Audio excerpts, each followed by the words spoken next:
చేస్తుందంట? అన్నిటినీ తాళుకొనునంటే కప్పును. అన్నిటినా కొన్నిటినా? అన్నిటినేనా?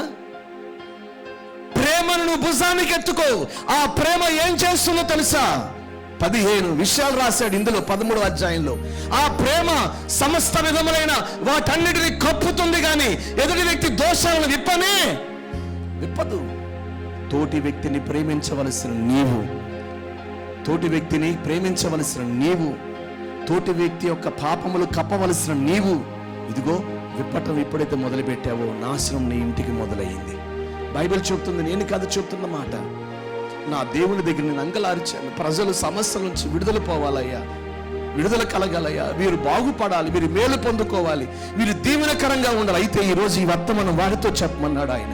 ఏమన్నా తెలుసా? ప్రేమను తిరిగి మరలా భుజానికి ఎత్తుకోమను.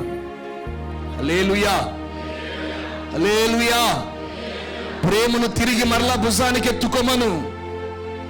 తన కంటిలో ఉన్న దూలములు చూడక ఎదుటి వ్యక్తిలో ఉన్న నలుసును చూస్తూ ప్రేమను లేని వారై, ఇదిగో ప్రేమ తాళలేని పాపమును కప్పవలసిన వారై ఈరోజు ఉండవలసిన వారు పాపములను విప్పుతూ ప్రేమను పోగొట్టుకుంటూ ఉన్న ప్రజలారా, తిరిగి ప్రేమను భుజానికి ఎత్తుకుని నీ సహోదరుడి మీద, నీ సహోదరి మీద, ఇదిగో నువ్వు ప్రేమ కలిగి పాపములు కప్పు. నా దేవుడు నాశనమును తొలగించునుగాక. చెప్పండి గట్టిగా. అప్పుడు తెగులు ఆగుతుంది, అప్పుడు కరువు ఆగుతుంది, అప్పుడు నేను ప్రేరేపించే పాపము నేను విడిచిపోతుంది. ఈ కూడికల ద్వారా అటువంటి గొప్ప కార్యాన్ని ప్రభు చెయ్యనుగాక.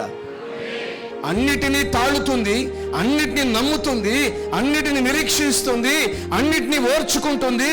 ప్రేమ శాశ్వత కాలం ఉంటుంది అంటూ 13వ వచనం ఆఖరి భాగంలో శ్రేష్టమైనది ప్రేమయే. ఏదంట?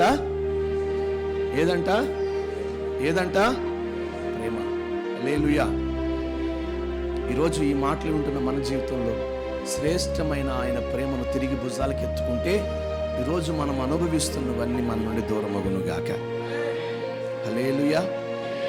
ఈరోజు దేవుని నామం మన ద్వారా మహిమపరచబడాలి అంటే, దేవుని నామం మన ద్వారా ఘనతను తెచ్చుకోవాలినంటే, ఆయన మన స్థితిని బట్టి, మనకు కలిగిన ఉన్నతమైన పరిస్థితులను బట్టి ఆయన నామానికి మహిమ కలగదు. కానీ క్రీస్తు కల్వరి శిలువ ప్రేమ మనలో ఉంటే మనల్ని బట్టి దేవునికి మహిమ కలుగుతుంది. ఆమేన్.